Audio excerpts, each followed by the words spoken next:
कुछ दिन पहले न्यूज आया था कि एप्पल का प्रोडक्शन अब इंडिया में ही होगा। तब हमारी एक होप जागी थी कि अब आईफोन सस्ता होगा। क्या आप भी आईफोन सस्ते होने का वेट कर रहे थे? लेकिन अभी नया अपडेट चल रहा है कि अमेरिका आईफोन प्रोडक्शन पे इंडिया पे या अदर देन इंडिया जितने भी रेशियोज पे 25% का टैरिफ लगाने वाला है।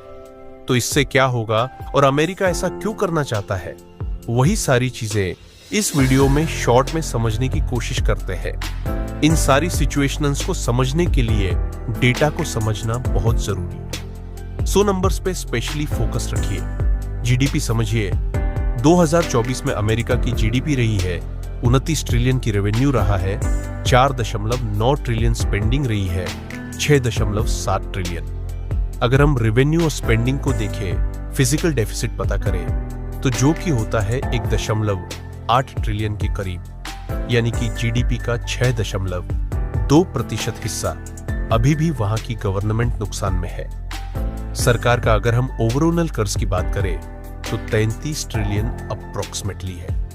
अगर हम डेब्ट टू जीडीपी का रेशियो काउंट करने की कोशिश करें तो मोटा मोटा 124%, यानी कि 24% एक्स्ट्रा होता है।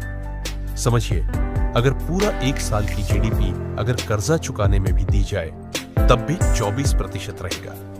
लेकिन जीडीपी तो ओवरऑल पूरे देश के लोगों की इनकम हुई, तो उससे कर्जा कैसे कम होगा? तो ये नंबर जान के आप शॉक हो जाएंगे कि डेप्थ टू रेवेन्यू का परसेंटेज देखेंगे तो 735% अप्रोक्सीमेट है। तो ये समझकर आपको समझ आ गया होगा कि कितना कर्जा अभी फिलहाल अमेरिका पे चल रहा है।